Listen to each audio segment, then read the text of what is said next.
Bienvenidos a un estudio más que estamos haciendo en esta serie que se llama Los Profetas Menores. Hoy vamos a estudiar el libro de Nahum, la introducción y el capítulo 1, y el título es El juicio venidero sobre Nínive. Es importante recordar que en esta serie que estamos haciendo de los profetas menores tiene mucha relación con la etapa de la monarquía, tanto la monarquía unida con la monarquía dividida, especialmente enfocada en la monarquía dividida, es decir, la etapa de los reyes del norte y del sur. Entonces, ahora, cuando hablamos de juicio, recordemos que una de las características de nuestro Dios es ser justo.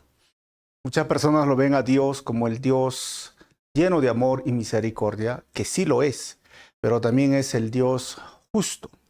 Y la justicia, o mejor dicho, el ser justo demanda justicia y la justicia demanda disciplina o castigo. ¿Y por qué va a juzgar a Nínive? Bueno, vamos a leer el capítulo 1, los primeros versículos, oramos y entramos al estudio. Dice el versículo: este mensaje sobre Nínive vino con una visión a Nahum que vivía en Elcos. El Señor es Dios celoso, dice el versículo 2. Lleno de ira y venganza. Él toma venganza de todos los que se le oponen y persisten en su furia contra sus enemigos. Y el versículo 3, miren lo que dice. El Señor es lento para enojarse, pero su poder es grande y nunca deja sin castigo al culpable. Da muestras de su poder en el torbellino y la tormenta. Las nubes ondulantes son el polvo bajo sus pies. Vamos a orar. Señor, te doy gracias en este momento por tu palabra. Gracias por este día tan especial que nos permites escudriñar tu palabra. Háblanos a través de este capítulo y usa mi vida para compartir tu palabra en esta hora. Pido esto en tu nombre, amado Jesús. Amén. Bueno, bienvenidas a las personas que se van conectando. Recuerden, estamos haciendo Nahum, el capítulo 1 con la introducción en esta serie de los profetas menores, y el título es El juicio venidero a Nínive. Ahora, vamos a ver un poquito cómo nos acostumbramos a hacer la introducción con unos 10 puntos muy importantes. Primero, ¿quién escribió el libro? Bueno, es básico, Nahum, ¿no? ¿Y cuándo fue escrito? Cuando miramos esto, debemos de recordar que fue escrito entre el año 660 al 630 a.C. Tercera pregunta, ¿a quién fue escrito? Pues fue escrito a Nínive, Asiria y Judá. Nínive, capital de Asiria, no se olviden. Cuarta pregunta, ¿cuál fue la razón principal por la cual se escribió este libro? Pues la razón fue pronunciar el juicio de Dios sobre Asiria y consolar a Judá con esta verdad. Quinta pregunta, ¿de dónde fue escrito? Desde Judá. Sexta y séptima pregunta, ¿qué género de literatura es el libro? Profecía o profético, ¿no? Octava pregunta, ¿qué temas encontramos en el libro? Lo primero que vamos a encontrar es el juicio que acabamos de leer y tiene el título, ¿no? ¿Por qué?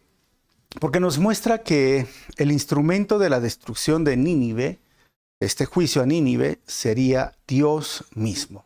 Lo hemos leído en el capítulo 1, versículo 2 al 3. Vamos a verlo en el versículo 8, el versículo 14 y 15 de este capítulo. El segundo tema que vamos a encontrar es la liberación, es decir, la profecía de juicio de Nahum fue diseñada para traer esperanza al pueblo de Judá, quien sufrió los abusos de los asirios durante muchos años. Entonces, esos dos temas vamos a verlos claramente. 9 o novena pregunta, ¿cuáles son las características especiales del libro? Primero, que este libro profetiza la destrucción de Nínive. Y ojo, Nínive no es el pueblo de Dios. Nínive es capital de Asiria y tiene más relación con Jonás, que lo vamos a ver más adelante. Segundo, está dividido en dos partes principales. La primera parte presenta a Dios como el juez. Y B, el juicio viene sobre la ciudad malvada. Además, otra característica es que se conoce muy poco de Nahum en la Biblia y lo vamos a ver más adelante. Décima pregunta. Entonces, ¿cuál es el trasfondo histórico del libro? Miren, dos profetas tuvieron que ver con Nínive, como les mencionaba. Jonás, que es alrededor del 785 al 760 a.C., que ya lo hemos estudiado, está grabado, está en la lista de reproducción de profetas menores en Jonás, lo pueden ver, y él fue a predicar a Nínive. Pero también ahora Nahum, cerca del año 630 a.C. ¿Por qué? Porque miren, tanto Jonás como Nahum profetizan a Nínive, y Nínive va a caer el 612 por un surgiente imperio babilónico. Es una mezcla de los caldeos y los babilónicos, que vamos a verlo más adelante. Ahora, hay un intervalo como 150 años, ¿no? Entre 100 y 150 años, que ahora vamos a ver la destrucción de Nínive. Y por último, en el trasfondo histórico, el mensaje de Jonás fue de misericordia, y el de Nahum ahora es de juicio. Ese es el contraste entre estas dos profetas, tanto Jonás como Nahum. Vamos a ubicarnos un poco entonces ahora en el trasfondo sociopolítico religioso. Vamos a ver primeramente los reyes de Babilonia, porque es Babilonia el nuevo imperio, el imperio surgiente, el que va a destronar a Asiria. Si estás viendo este estudio, tengo un cuadro desde el año 720 a.C. hasta el 570. Más o menos entre el 626 y 605 aparece Nabopolassar, quien es el padre de Nabucodonosor, que gobernó del 605 al 562 en Babilonia. Estos son los reyes de Babilonia que nos interesan o deberíamos de conocer en este trasfondo. ¿Quiénes son los reyes de Judá o los reyes del sur? Porque el norte ya ha caído, no se olviden. Manasés. Manasés, quien gobierna del 697 al 642, fue y es considerado uno de los reyes más perversos, malos, idólatras y corruptos. Después viene Amón, 642 al 640, rey malo también. Y luego viene Josías. Josías es el que encuentra la ley y trae un avivamiento entre 640 y 609. Y luego viene Joacín, rey bueno también 609 al 597. Y luego viene Sedequías, del 597 al 586. Bueno, Joacín tan bueno tampoco fue. Desde ahí se empezó a distorsionar el pueblo de Judá. Ya Babilonia los conquista, ya Babilonia los hace sus vasallos en 3 partes, que eso lo estudiamos con, ¿qué libro? De Daniel, si no me equivoco. Y luego tenemos en el año 597 al 586 Sedequías. Otra vez es desterrado este rey y entra Joacás, que gobierna 3 meses, y luego Joaquín, o Joacín, como lo conocen, 3 meses al cual le sacan los ojos. Recuerdan que les comenté, para que vean, lo último que vio fue cuando asesinaron a sus hijos, ¿no? Recuerden que las 10 tribus del norte fueron llevadas cautivas por el rey Salmanasar V de Asiria el año 722, por eso es que no contamos en este contexto a los reyes del norte. Así que lo estoy marcando con rojo, más o menos el periodo donde profetiza Nahum, del 640 al 620 aproximadamente. Ahora, vamos a ver en relación a Nahum y los profetas de Judá. Nahum, como les mencioné, profetiza, o su libro está escrito entre el 650 y el 620. ¿Quién es un profeta contemporáneo de Nahum? Jeremías, que se registra sus hechos del 627 al 574. Recuerdan que Jeremías escribe el libro de Lamentaciones y es testigo de la caída de Jerusalén. Luego tenemos a Sofonías del 636 al 623, luego el profeta Daniel del 605 al 536, y él en Babilonia escribe su libro, y luego tenemos a Ezequiel del 93 al 538, y Abacú del 620 al 609, que lo vamos a ir viendo poco a poco en este contexto. ¿Qué más podemos ver en la introducción? Pues un panorama general del libro, como les mencioné en las primeras preguntas e introducción. El libro está dividido en 2 partes. Primero, versículo 1, un anuncio de juicio, y el versículo 2 y 3, un contraste entre los reinos. Solo hay 3 capítulos, así que la próxima semana terminamos Nahum. Ahora, capítulo 1, vamos a ver los atributos y capacidades majestuosas de Dios en contraste con las enseñanzas humanas. En la segunda parte, en un contraste entre los reinos y el capítulo 2 y 3, vamos a ver el predicho y el descrito, obviamente del juicio, justificado y defendido. También vamos a ver en este sentido a Nínive, inevitable e ineludible. Vamos a ver qué nos espera la próxima semana. El contenido de la primera parte en el capítulo 1, en un anuncio de juicio, es teológico. Por eso, cuando estudiemos estos versículos, vamos a estudiar un poco de lo que se llama los atributos de Dios. Vamos a hacer un poco de teología. Y en la segunda parte vamos a ver, en un contraste entre los reinos, en el capítulo 2 y 3, el contenido es más profético. El tema, entonces, de todo el libro es la ruina inminente de Nínive, la capital de Asiria. Versículo clave, Nahum 1:3 y Nahum capítulo 3, versículo 1. ¿Cómo vemos a Cristo en Nahum? Cristo juzgará a las naciones, liberando a su pueblo de todos sus enemigos de una vez por todas. Así que esto es más o menos para poder entender el panorama del libro. Ya hemos visto las 10 preguntas, ya hemos visto el contexto social, político, religioso, ya hemos visto que estamos casi en la última etapa del reino de Judá, el reino del sur. Babilonia está surgiendo como el imperio más fuerte. Los asirios van a ser exterminados, terminados, juzgados. ¿Por qué? Porque, como mencionaba, ¿no?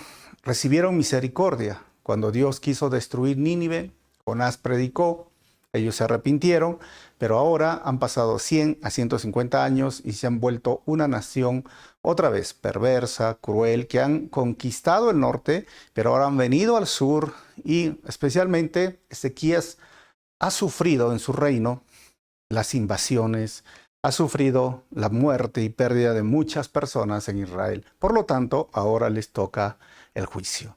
Ahora, uno de los puntos que necesitamos recordar para empezar a ver nuestro bosquejo, Jonás es ese contraste, ¿no? Como les dije, recibieron misericordia. Jonás profetizó del 785 al 760 a.C. ¿Se acuerdan cuando Jonás no quiso obedecer a Dios, a su llamado, a los gentiles, porque son gentiles, ¿no? Ese es el tema de las misiones. Y vino un pez, al final se lo comió, pero después se lo tragó, mejor dicho, después de tragárselo, pasar 3 días en el pez, fue echado ahora a la orilla del mar y cumplió su llamado. Eso es el contexto y vamos a ver ahora, primero, el bosquejo sería el juicio contra Nínive. Versículo 1 al 6, el juicio contra Nínive, el carácter de Dios en el juicio contra Nínive, el resultado del juicio contra Nínive, vamos a ver del versículo 12 al 14, y el versículo 15, las buenas noticias después del juicio contra Nínive. Lo primero que resalta de este bosquejo es el motivo del juicio contra Nínive. Vamos a ver qué sería, esta es la palabra, versículo 1. Este mensaje sobre Nínive vino como una visión a Nahum que vivía en Elcos. ¿Okay? Primero vamos a ver, Nínive es, tengo un mapa, si estás viendo la parte que lo voy a marcar con negro, esa sería el reino asirio, que es de color rojo, y en el dentro está de color morado, sería el reino de Babilonia, pero era marcado como, miren, llegó hasta Egipto, la parte del norte, toda esta región, el reino asirio, fueron los que conquistaron y fueron muy crueles. Ahora, ¿dónde queda Nínive? Lo estoy marcando con rojo en relación a Jerusalén, para que ustedes puedan ver la tierra santa, ¿ok? Entonces, estos dos, esto es el reino, esto es Nínive, era un imperio muy grande, pero el babilónico empieza a surgir. Ahora, ¿qué podemos ver de Nínive para empezar? Primeramente, Nínive era una ciudad muy antigua y fue construida por Nimrod. ¿Se acuerdan de Nimrod, Tamuz? Ya viene desde muchos años atrás. Una ciudad grande, espectacular, enorme.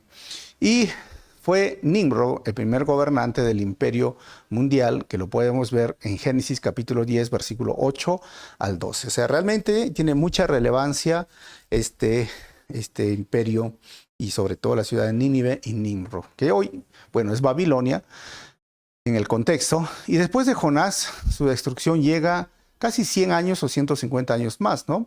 Y es interesante porque tenía unos muros de 20 metros de alto y unos 20 kilómetros de largo que rodeaban toda la ciudad. Había muchas torres y 15 portones principales, y aún así los babilónicos conquistaron a Nínive.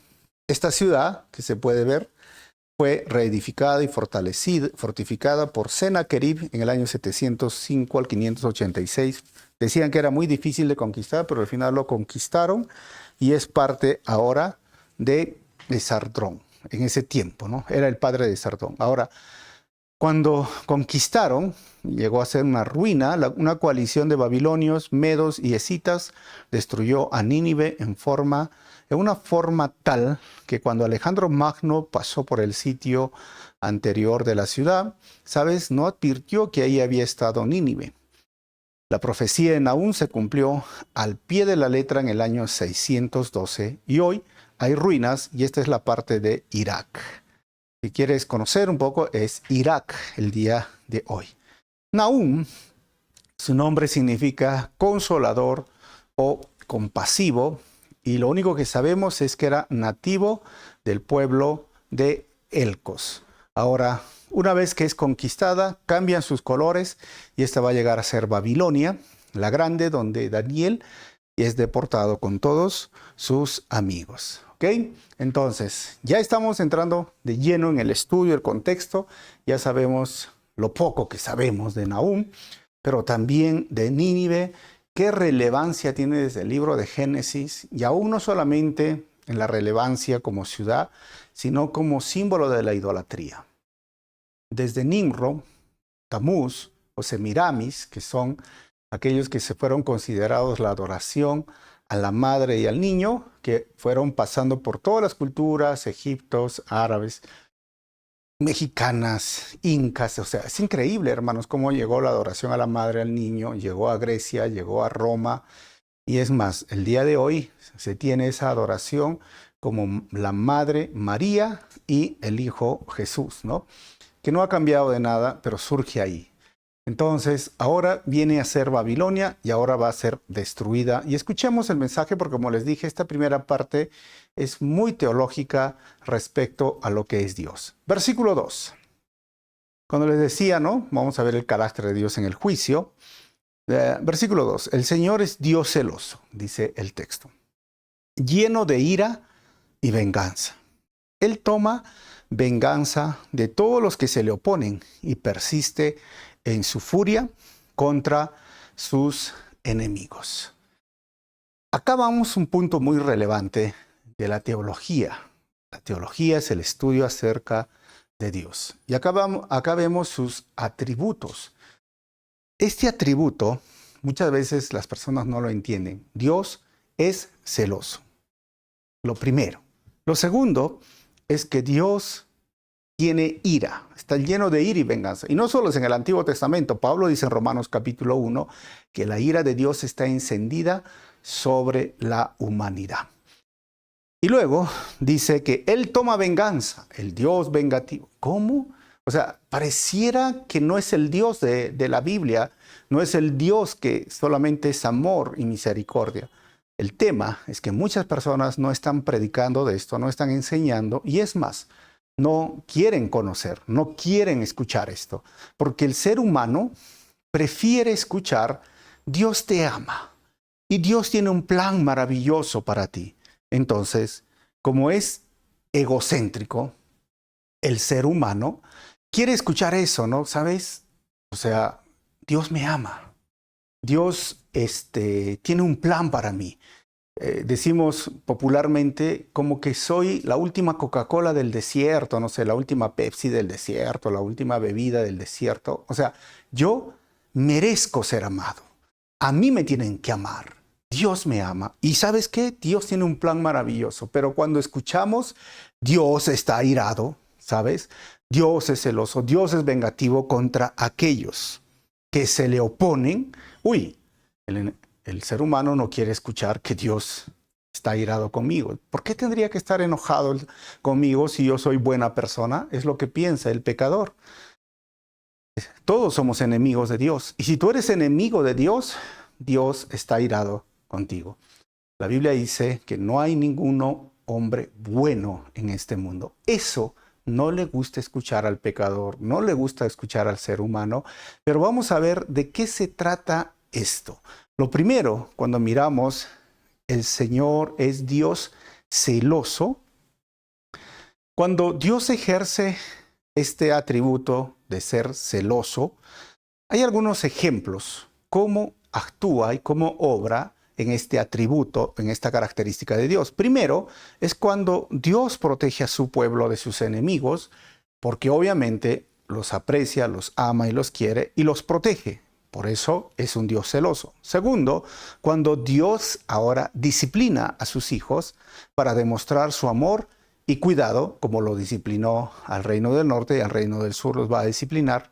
Y tercero, cuando Dios está celoso de que se le dé algo que solo le pertenece, como la adoración y el servicio. Ahora, los celos de Dios se pueden manifestar de diferentes formas, pero siempre están vinculadas a su amor. ¿Qué queremos decir con esto? Que tienes que entender que los celos de Dios no son esos celos enfermizos que a veces hay en las parejas, que se basan en la inseguridad, el miedo, el temor y sobre todo en tener una deformada autopercepción de sí mismo, o como lo podríamos llamar, una bajo estima. Por eso hay muchas personas que están enfermos de celos. Y eso es un problema que tiene que solucionar esa persona, ¿ok? No es esto de Dios. O sea, no es un celo emotivo. Es un celo justo, porque yo te quiero para mí. Yo te amo, te he creado y te quiero conmigo en el cielo, en la eternidad. Pero tu pecado no va a hacer posible que tú estés en el cielo. Por lo tanto, quiero cuidarte, quiero protegerte. Y es más, si nosotros decimos que amamos a Dios, Él nos ama, Él nos cuide. Y cuando nos estamos desviando, ¿sabes? Nos disciplina. Es porque cuando amamos a alguien, lo cuidamos y lo protegemos. Y cuando vemos que está yéndose en peligro, tú no vas a agarrar y decir, corre, vete, ¿no? Corre, vete. Mira, esa persona está en peligro, ya sea por una relación, ya sea porque está en un vicio, una droga, y tú amas a esta persona y no le vas a decir, mira, oye, te compro tu droga porque te amo. No, aléjate de la droga. Oye, esa relación te está destruyendo, entonces corre, yo te doy permiso, te doy dinero para que vayas. No, al contrario, aléjate de esa persona porque te amo, porque te aprecio, porque te cuido. En ese sentido, no es esas inseguridades donde, ¿dónde está? No me has llamado hace un minuto. Eso no lo es, ¿ok? Y es más, ahora el punto, cuando hablamos de la adoración, debemos recordar Deuteronomio, capítulo 4, versículo 24, dice el Señor su Dios, es un fuego devorador. Él es Dios celoso. Y ese es el tercer punto que les mostraba hace un momento. ¿De qué? Vamos a leer Deuteronomio capítulo 5, versículos 7 al 10. Dice, no tengas ningún otro Dios aparte de mí. No te hagas ninguna clase de ídolo ni imagen de ninguna cosa que está en los cielos, en la tierra o en el mar. Versículo 9, no te inclines ante ellos ni les rindas culto, porque yo, el Señor tu Dios, soy Dios celoso, y lo he remarcado. Voy a volver a leer, dice, yo, el Señor tu Dios, soy Dios celoso. ¿Y por qué? Dice el texto, quien no tolerará que entregues tu corazón a otros dioses. Extiendo, los pecados de los padres sobre sus hijos. Toda la familia de los que me rechaza queda afectada hasta los hijos de la tercera y la cuarta generación. Versículo 10. Pero derramo amor inagotable por 1000 generaciones sobre los que me aman y obedecen mis mandamientos. ¿Ok? Entonces, derramo amor sobre los que obedecen mis mandamientos, pero soy celoso y voy a castigar hasta los nietos y bisnietos de aquellos que se deciden adorar a imágenes e ídolos. Esta es una de las respuestas de porque algunas personas preguntan ¿por qué hay tanto sufrimiento, dolor? ¿O por qué vivimos así en Latinoamérica o en muchos países o continentes, por ejemplo, como el África, que son sumergidos en la idolatría, o Asia, o el Oriente, o el Medio Oriente, o sea, están sumergidos en la idolatría, el dolor, el sufrimiento, el mundo caído y las consecuencias de sus propios pecados? ¿Y esto qué significa? Como les explicaba en el tercer punto, es que Dios quiere que solamente su creación, que ha sido creada a imagen y semejanza, y ha sido creada para darle la gloria a Dios, pues le den la gloria a Él. Y cuando el ser humano le da la gloria a la creación de Dios, sea un ídolo, sea una imagen, sea una estatua, sea una virgen, sea un santo, una santa, un palo de madera, o un pedazo de madera, o el apu, o la pachamama, la tierra, Dios es celoso. Dios dice, yo no quiero eso, yo no te he creado para eso, te he creado para que me adores, te he creado como mi imagen y mi semejanza. Ese punto, ese atributo, es los celos de Dios o el celo de Dios. Dios es celoso de su creación. Entonces, entendiendo esto, debes de recordar algo muy importante que cada uno de nosotros necesitamos entender. El celo de Dios no es irracional ni emotivo. El celo de Dios busca proteger su honor y proteger a su pueblo amado. Eso es el celo de Dios como su atributo. Busca proteger su honor. Él es el único Dios con mayúscula. No hay otro Dios que merece ser adorado, no hay otro Dios que merece ser alabado, no hay otro Dios en el cual nosotros debemos de postrarnos y arrodillarnos. Dios dijo claramente, no te levantes imágenes, no hagas imágenes, ni te arrodilles, ni te postres ante ningún hombre, ni le adores. Ese es el punto. Porque algunas personas dicen, no, pero en la Biblia algunos se han arrodillado. Sí, estamos hablando que se han arrodillado, postrado y todo, pero estamos hablando como a Dios. Ese es el punto. Dios solamente debe y es el único que debe ser adorado. Y más, protege a su pueblo amado. Por eso dice, ese es uno, el celo de Dios. Dios es celoso con su pueblo. Ahora, además del texto dice, el Señor es Dios celoso, y luego dice, lleno de ira y venganza. ¿Cómo puede ser esto? Mire, ahí está otra de las características de Dios. ¿Por qué? Porque la ira de Dios se traduce ahora como enojo, indignación, cólera o irritación. Eso les explicaba en el estudio de Apocalipsis anteriormente, ¿no? Y se considera esta ira siempre santa y siempre justificada. Otra vez, no es una ira emocional como tiene el ser humano. Pero vamos a entender cómo se expresa la ira de Dios el día de hoy. Primero, la ira de Dios se expresa dejando que los humanos sufran las consecuencias de sus decisiones. O sea, Dios nos deja tomar las decisiones y sufrimos las consecuencias. Número dos, retirando su presencia y poder divinos. Y tercero, dirigiéndose hacia aquellos que no siguen su voluntad. ¿Ok? Entonces, eso es importante que podamos entender, ¿no? Porque ahí se ve lo que dice Romanos, que la ira de Dios está encendida sobre la humanidad. Me gusta siempre este ejemplo cuando la esposa de Billy Graham fue entrevistada. Hace muchos años hubo un tiroteo en Estados Unidos, entraron en un high school, en un colegio de secundaria, mataron más de 30 niños, otro adolescente, y había mucho dolor, frustración, sobre todo, hermanos, cuando han perdido un hijo, ¿no? Tan pequeño, y le preguntaban, ¿dónde está Dios? ¿Qué hizo Dios para no trabar el arma, para que no salga una bala? O, bueno, si está entrando este hombre o este joven adolescente con su arma, ¿por qué no hizo que se caiga, que se muera? ¿No? ¿Por qué llegar a que haya tanto dolor y sufrimiento? Esa periodista le preguntaba esto a la esposa de Billy Graham y la esposa de Billy Graham dijo, Dios, ahí está la respuesta.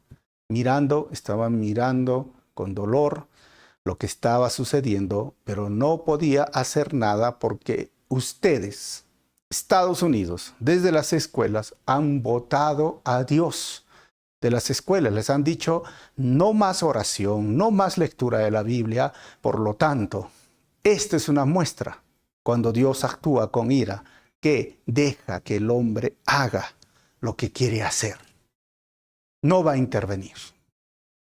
¿Qué más? Deja que el hombre sufra por sus propias decisiones como usted, o simplemente va en contra de aquellos que están en este momento haciendo o actuando con injusticia. O sea, Realmente esto es algo que nosotros necesitamos recordar el día de hoy. Dios está airado. Dios se va a dirigir a aquellas personas.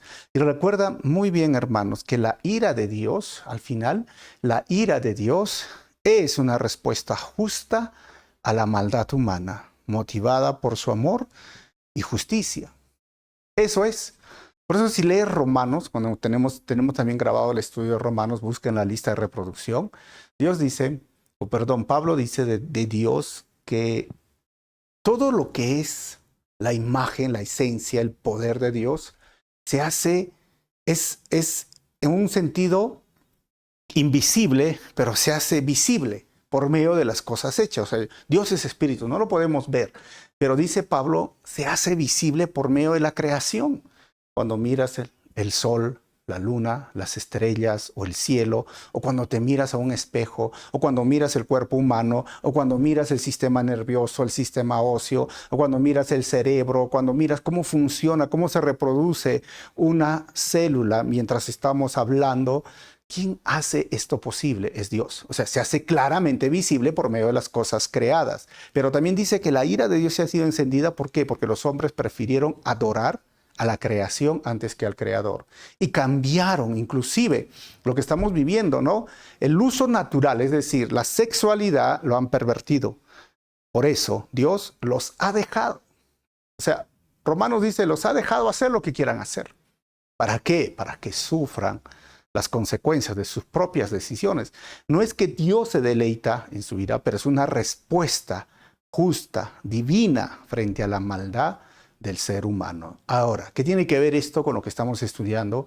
Pues los asirios habían cruzado la línea, habían abusado de lo que Dios les permitió. En un momento tener misericordia con Jonás, ahora estaban no solamente destruyendo, humillando, abusando sexualmente, abusaron sexualmente de las mujeres en el norte, mataron a los niños, abrieron los vientres de las madres del pueblo de Israel, ahora estaban actuando con demasiada crueldad y Dios dijo, ahora te va a tocar que entiendas que yo soy un Dios celoso, que protejo a mi pueblo, cuido a mi pueblo. ¿Y qué más? Que la ira y la venganza justa va a caer contra los asirios. Versículo 3 dice, el Señor es lento para enojarse, pero su poder es grande y nunca deja sin castigo al culpable. Da muestras de su poder en el torbellino y la tormenta. Las nubes ondulantes son el polvo bajo sus pies. Y acá vemos el otro lado de nuestro Dios. Es lento para enojarse. Salmos 145, versículo 8 al 9, dice lo siguiente. El Señor es misericordioso y compasivo. Lento para enojarse y lleno de amor inagotable. El Señor es bueno con todos, desborda compasión sobre toda su creación. Esto es como, sí, Dios me da miedo, dirán algunos, ¿no? Como Dios es celoso, está lleno de ira, es vengativo o está en venganza, pero también tienes que ver el otro lado de la moneda.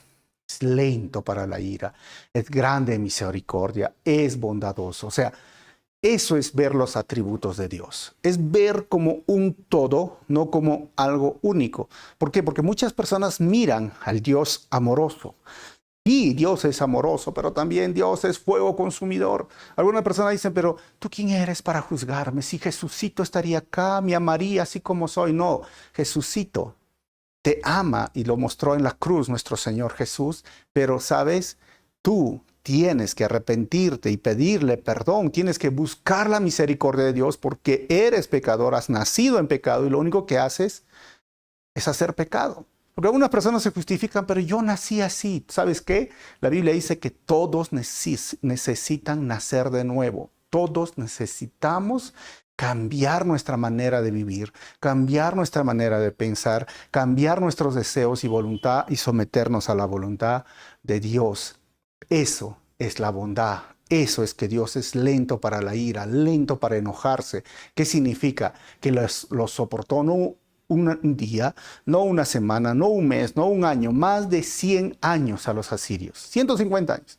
Lo soportó al reino del norte más de 250 años. Lo soportó más de 350 años al reino del sur. O sea, esto no es de la noche a la mañana, pero que va a llegar el día donde todo ser humano experimentará la disciplina, la corrección al Dios airado. ¿Y cómo lo va a experimentar? Simplemente Dios a veces les deja hacer lo que quieren hacer. Y el hombre o la mujer, la persona, se va a hacer daño a sí mismo. No tienes que llegar a esto. No tenemos que llegar a esto. Hoy es el día de arrepentirnos y acercarnos a Dios. Ahora, vamos a seguir viendo el texto en el versículo 4. Ya tenemos el otro lado de la moneda de los atributos de Dios. Dice, Él da la orden y los océanos se secan y los ríos desaparecen. Los buenos pastizales de Basán y el Carmelo pierden su verdor y los frondosos bosques del Líbano se marchitan. Versículo 5, ante la presencia de Dios, las montañas se estremecen y las colinas se derriten. La tierra tiembla y sus habitantes son destruidos. Versículo 5, ¿quién podrá quedar en pie ante su ira feroz? ¿Quién podrá sobrevivir ante su furia abrasadora? Su furor arde como el fuego, y ante él las montañas se desmenuzan.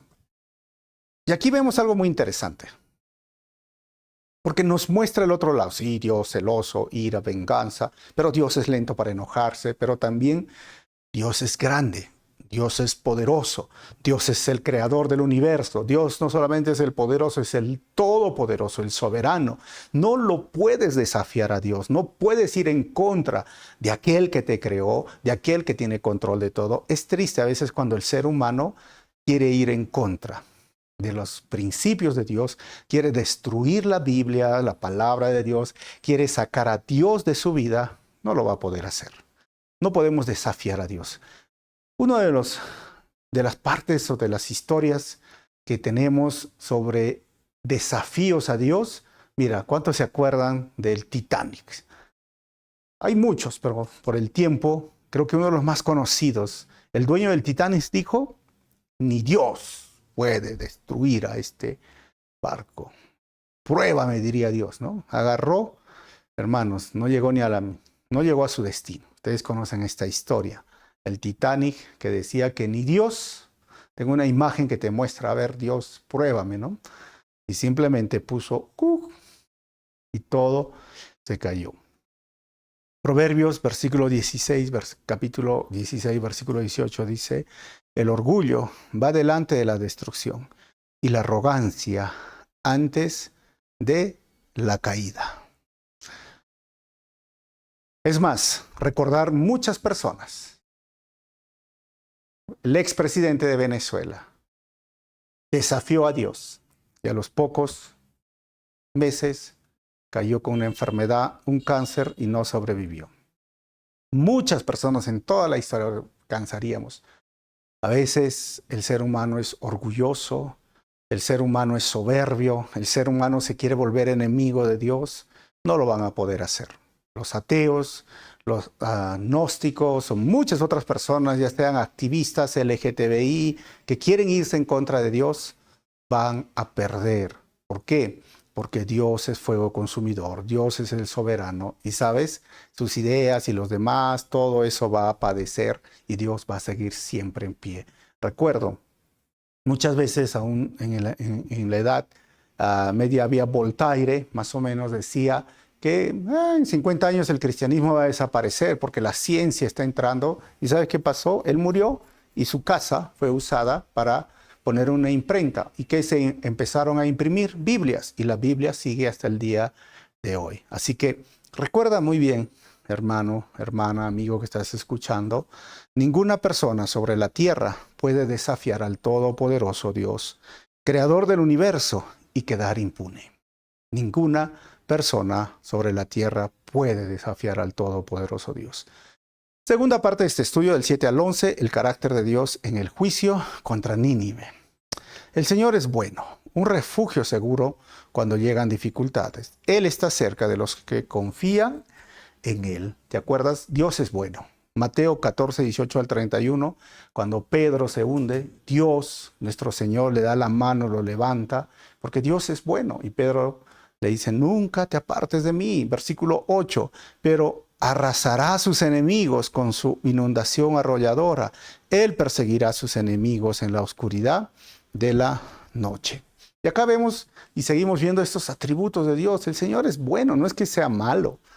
Si Dios es celoso y tiene ira y venganza, es cuando claramente acá dice, Él va a arrasar a sus enemigos.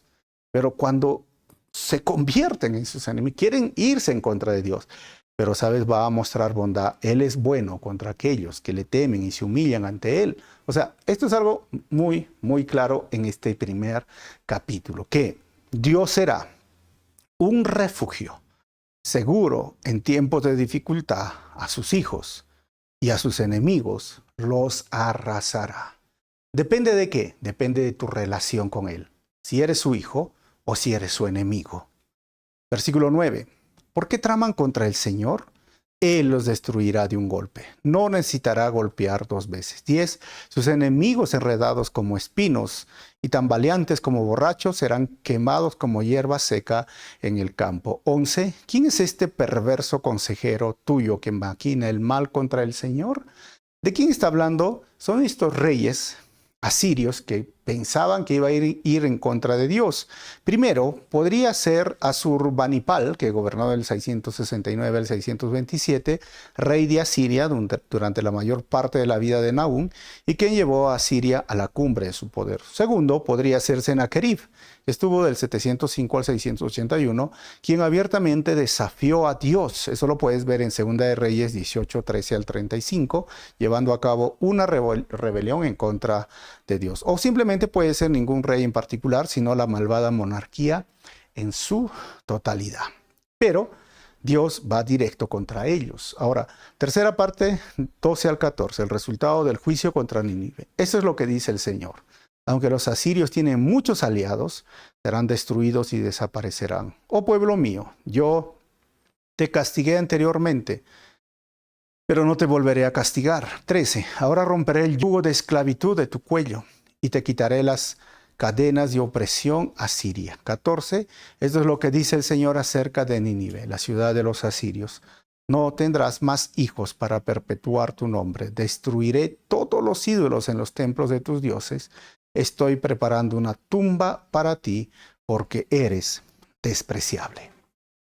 Hermanos, se levantaron como enemigos de Dios y del pueblo de Dios, y eso fue lo que pasó. El 612, los caldeos, los babilónicos vinieron y destruyeron todo. Como les dije, tanto fue la destrucción que cuando pasó Alexander el Grande, ni siquiera se dio cuenta que había una ciudad. Lo dejaron destruido y no dejaron descendientes. Vamos a terminar. Capítulo 1, versículo 15, la cuarta parte, las buenas noticias después del juicio contra Nínive. Miren, dice, viene un mensajero sobre las montañas con buenas noticias.